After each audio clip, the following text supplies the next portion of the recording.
So, Diddy's prison date has finally been revealed. If this man does not get his pardon that's meant to be coming his way, apparently, even though he's still in jail, this is the day of when this man is going to be released, if he abides by everything that is going on. Hey guys, it's Murad Morali. Hopefully you guys are all doing well today. Daily and consistent content, guys. Subscribe to the channel, comment down below, give this video a thumbs up. I would appreciate it. And let's get straight into this video. Donkey Kong is back. For those of you asking what the hell I'm wearing, this is Donkey Kong, apparently, somehow. But let's get into this video where if Trump does not pardon him, Bureau of Prisons online records have released the date of his last day in prison, and his last day in prison will be May 8th, 2028. This takes into account the fact that he's already been incarcerated since September 2024, plus the federal rules mandating that, and if he meets certain qualifications, he only has to serve 85% of his time.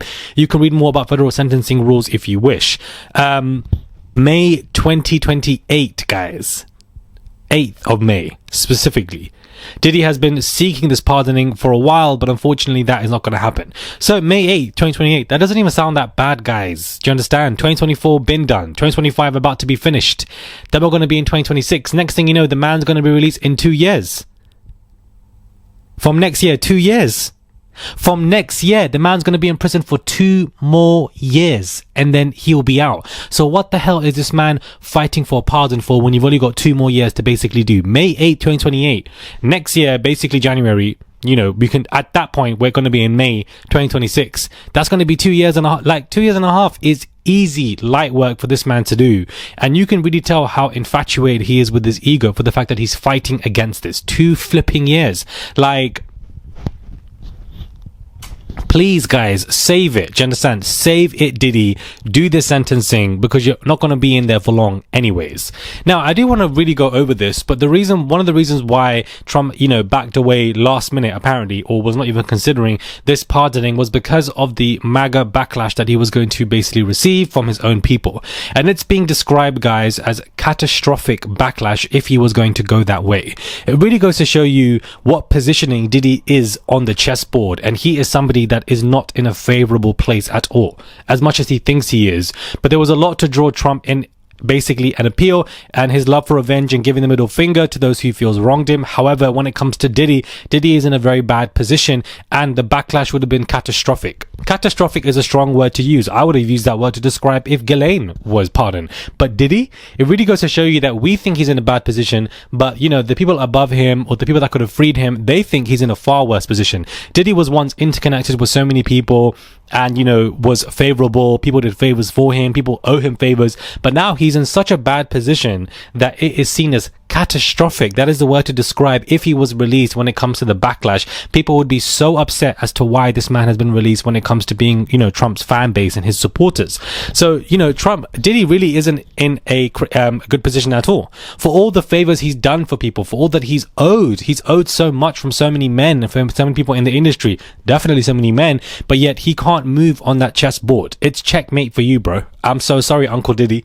Uncle, this pardon was never going to happen, but now it's being described as catastrophic backlash if it was going to happen. That means that this is never going to happen for you, and that you basically should just sit tight at the MDC and do the rest of your 2 years and a half. Now, Kim Kardashian, guys, described the fact that she had a hospital visit. She had a terrifying health scare, and it actually was a brain aneurysm due to just significant stress. The shocking discovery was captured on camera, of course it was, showing Kim lying inside the machine, the MRI, before being told about the results. And as the gravity of it sank, she found out, and she said why the F is happening. An aneurysm appeared to be caused by stress, something she believed built up during the time with Kanye West. I mean, that could have been the main point of stress, but it also could have been anything else. I don't think Kanye West is going to like the fact that he's reading these headlines, and I could see him basically chiming in 5, 4, 3, 2, 1. But a terrifying health scare for her brain aneurysm is what she recently had and found out in an MRI scan. Now, there seems to be makeup wars going on, according to what is being reported, where there is a Kardashian beauty war between Kim and Kylie Jenner, because they feel really upset and betrayed because their mother, Kris Jenner, has just signed a major new Face of MAC Cosmetics deal after undergoing this, crazy intense facelift and having this post-facelift glow. Kim feels betrayed. She built a beauty line from scratch only to have her own mother jump in bed with the competition. And Kylie Cosmetics, with the recent launch of Kylie King, she also is feeling the sting as well. I don't really think it's that deep, because one thing about the Kardashians, they favor money over each other. And, you know, if Kris Jenner is getting new money from a new deal for MAC Cosmetics, you know, all of them win. All of them are eating. So I don't think that they are actually at war. I think they're probably annoyed that she jumped into the competition business, but I also don't think that it's that deep for them. And I think that this report is dramatizing it. And I just think that, you know, they're all just getting more money from it anyway, so it really isn't that deep. This facelift that she's gotten clearly has brought in her so much glow, and I think that she has done surgery and fillers and everything much later, but also I do believe that the facelift will eventually begin to droop, which it has been doing anyhow, but again, they have all the money in the world to tighten that up whenever the hell they need to.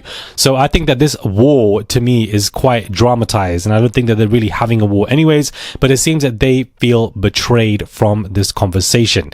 Now, Young Miami, guys, is going through it. She's at her breaking point. She's literally tweeted, this could be about Diddy, and for the fact that Diddy has not been pardoned and is going to be in jail. Maybe she's so upset because she was ready to deliver this man Tusi, allegedly, and bring him the pink cocaine, allegedly. Maybe this is why she's at this breaking point, but she probably was also upset because apparently Tyler stole her song, the Chanel song that Tyler has, and it was Young Miami's. Tyler don't give a damn, and I'm, you know, kind of here for it, because quiet as it's kept, let's talk about you and the fact that you put out the statement to support Diddy during his sentencing, but yet you want to talk about your stolen songs. If you want to bring everything to the table, let's bring them to the table.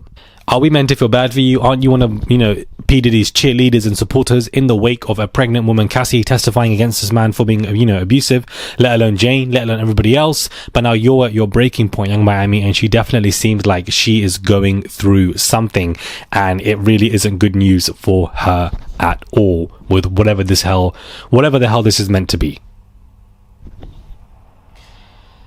Diddy, uncle,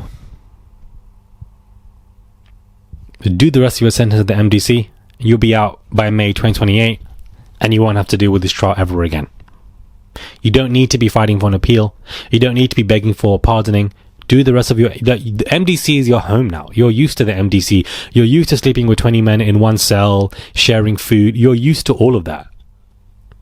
So you might as well just continue to do the rest of your time there, which is what you're doing, because clearly just Judge Arun has really left you in the dust. He has not given you a new prison for you to go to. He's completely left you in the dust where you should remain. That's where he's kept you. You ain't coming out. Not until the next 2.5 years, which I think is ridiculous, and I feel like justice really and truly has not been served. Subscribe, guys, comment down below, give this video a thumbs up, I would appreciate it. It's just one click to subscribe, and I'll catch you guys soon for another video.